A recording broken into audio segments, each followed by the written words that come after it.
Well, hello, and welcome to CropLife Retail Week. My name is Richard Jones, and I'm Meister Media Worldwide's Corporate Content Director. Work directly with CropLife. You may remember me from a few other episodes I've been on where we talk about some of Meister Media's events, Growing Innovations a few times, I think our Biocontrols conference. So I'm here with our co-host that you're more familiar with, Eric Sfiligoj. Eric, I just saw you in the office here yesterday about this time, and now you're in a completely different place. Where in the world are you right now? Yeah, actually, the wonders of air travel, even in this day and age we're in. Yeah, actually, Richard, I am this week attending the Wisconsin Agribusiness Classic, which is taking place in beautiful, sunny Madison, Wisconsin. I'm happy to say. I know I've been at this event before. Early January in Madison sometimes is a weather crapshoot, shall we say. And I know earlier this week, the high I noticed was a brisk 9 degrees, but today it's in the upper 30s, very comfortable and sunny. So it couldn't be nicer for an indoor equipment show in the Allegiant Energy Center here in the middle of Madison, Wisconsin. Well, I'm a little jealous. I had to be outside for a little bit last night, and it was about 10 degrees wind chill.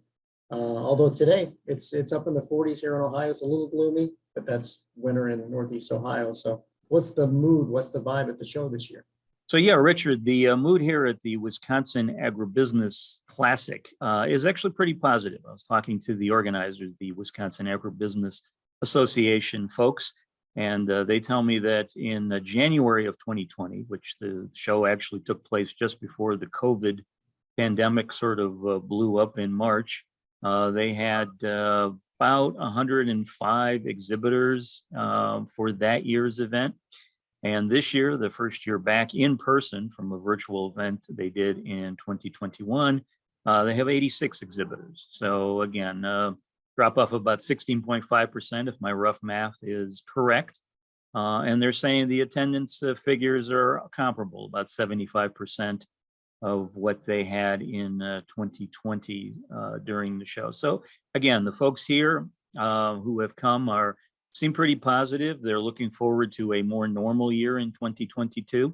Of course, they're still trying to get through some supply headaches, some raw material headaches in the front part of the year, but they all have their fingers crossed that once we get to the summer months, that things will loosen up and everybody will be able to get what they need to supply the customer base with everything they want. So.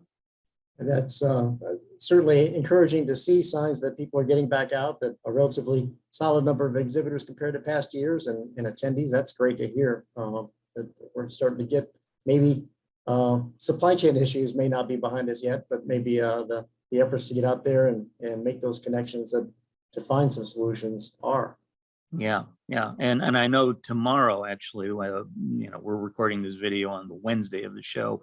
As one more day on Thursday, there'll be a session talking about the supply chain headaches and sort of the outlook for 2022, what ag retail can expect in the market. So I'll give some hints as to what was said during that session in one of our future videos here. But a couple of the sessions that I did attend today, there's a couple of topics that have come up. One of the things that was kind of interesting was one company, Bayer, was talking about a new pest control tool they're getting ready to launch into the marketplace. This one's called Smart Stacks Pro, and it uses RNAi technology to help control corn rootworm, which is a very serious pest in the corn market, of course. It's going to have limited release this year, more widespread in 2023. And the difference is described by the person who was giving the talk on this product between it and like the BT technology that we've used in the past to control rootworm. The BT technology in the rootworm, I guess, it sort of affects the gut of the worm, causes a hole to form or something, basically cause some leakage in the intestinal tract, which ultimately will kill the worm. And that's how the control works. The RNAi, that's hard to say once in a while, technology, what that does is, when the worm is eating the corn root, it's processing that and turning it into protein in its own body. This technology actually basically kind of switches off the process that makes the protein form. So the corn rootworm can eat the corn root, but will not turn any of that nutrient into protein it can utilize. So ultimately, it'll starve to death. So that's great stuff. I've heard some developments over the years in RNAi technology, and there's so many concerns with other GM technologies that, you know, when you can get in and be more precise and you're not bringing in outside genes, I know that really can make this a much more accepted and useful technology. So that's great to hear. Yep. So again, some folks will be watching for this to pop up in the marketplace this year, and more widespread release coming next year. Then one other thing, of course, besides pests, everybody's talking about weeds and resistant weeds in particular.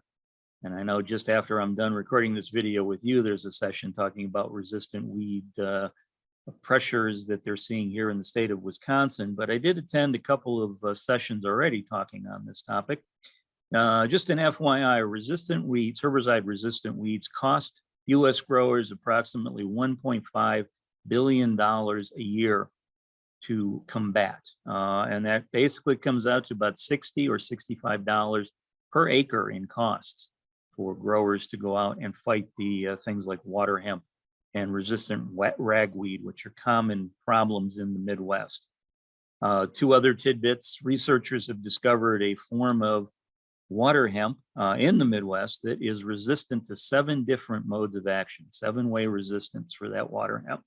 And even more concerning, our favorite weed in the South, Palmer amaranth, in Arkansas, they've discovered one that has 9-way resistance to modes of action, including glufosinate, which is, of course, Liberty, which again, for years and years, I've been told has been the go-to herbicide for growers in the Mid-South to control tough to control weeds when all else has failed. So now you have a Palmer variety in Arkansas. I didn't catch what county it is in, but again, it can stand Liberty without dying. So this will be a topic, of course, we'll be talking about in our April issue of CropLife magazine.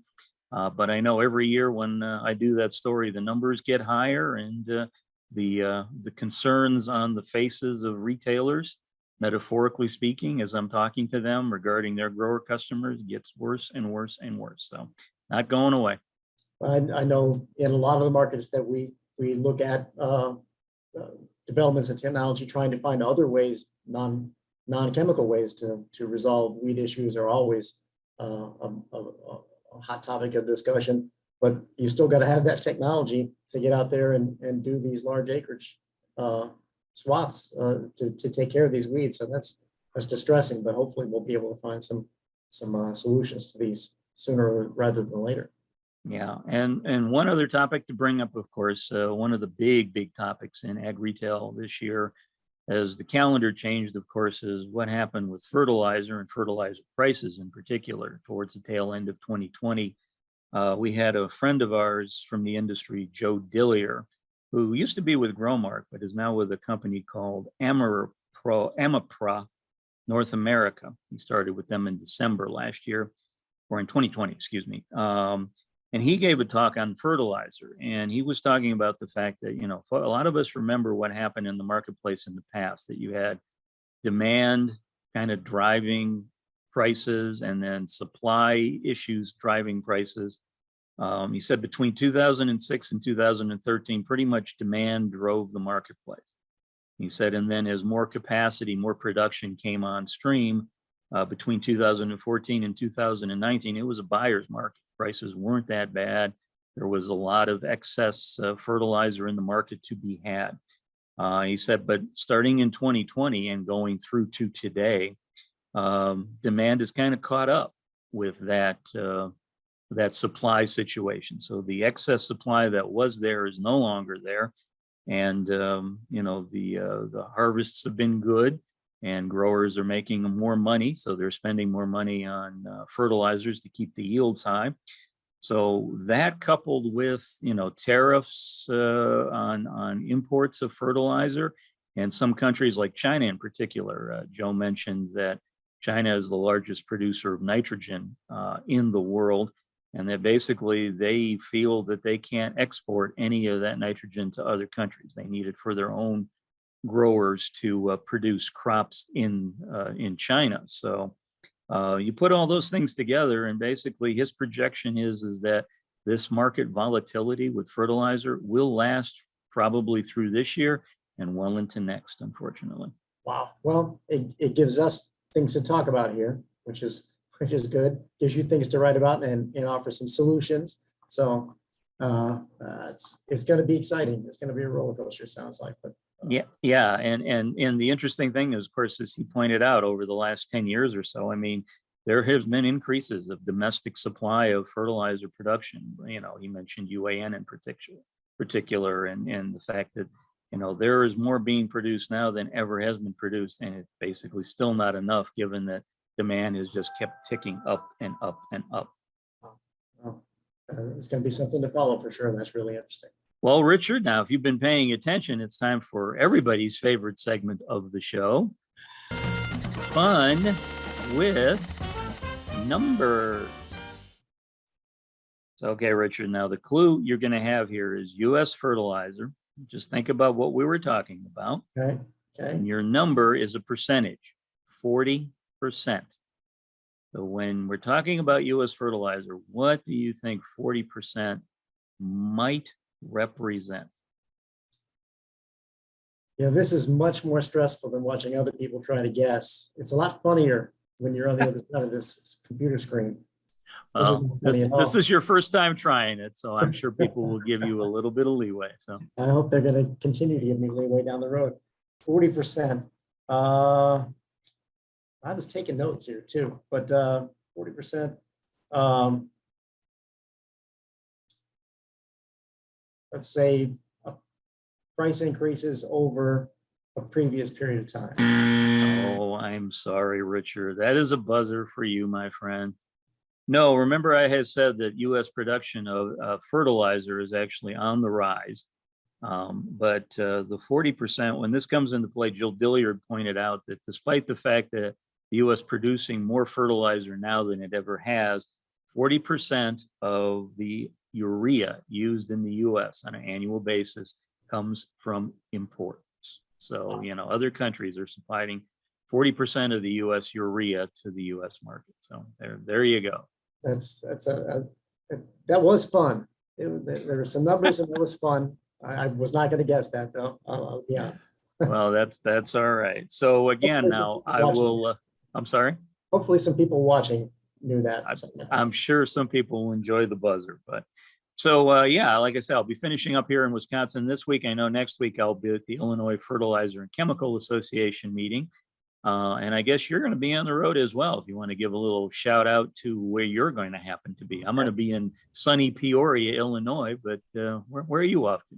I'm going to be in sunny Glendale, Arizona, which hopefully will be a little bit warmer than where you are, for my sake, not necessarily for yours. But we're going to be down in Phoenix area for our annual Precisionag Vision Conference. I think this will be the 5th one we've done. First one back in Arizona in a few years. Really excited. It's going to be a great program. We've got a really good roster of delegates that are attending already. But a program that, if you're not familiar with a vision conference, and hopefully by now that you are, really looks at technology and the developments that are happening in the ag industry that really impact the entire food chain. So we've got a great program again put together. It's going to be a great show. If you're in the area down there and you haven't registered yet, there's still time. Hopefully we'll see you on Monday and Tuesday and Wednesday at the show. But thanks for letting me tell you about that. And we'll have a little recap when we get back in a couple of weeks. Yeah, actually, yeah. And next week, for the folks who are interested, just a little preview. I know I sat down with the Agricultural Retailers Association CEO, Daryl Kopic, a while back, and him and I talked a little bit about the association and the industry. So that video will run next week. And then the following week, yes, you and I will be back together separately via Zoom, talking about what we discovered, what we found, what we heard at our respective events in Arizona and Illinois. So sounds great. I'm looking forward to it. All right. Well, thanks for joining us this week for CropLife Retail Week. I'm Eric Sfiligoj with Richard Jones. We'll talk to you again real soon.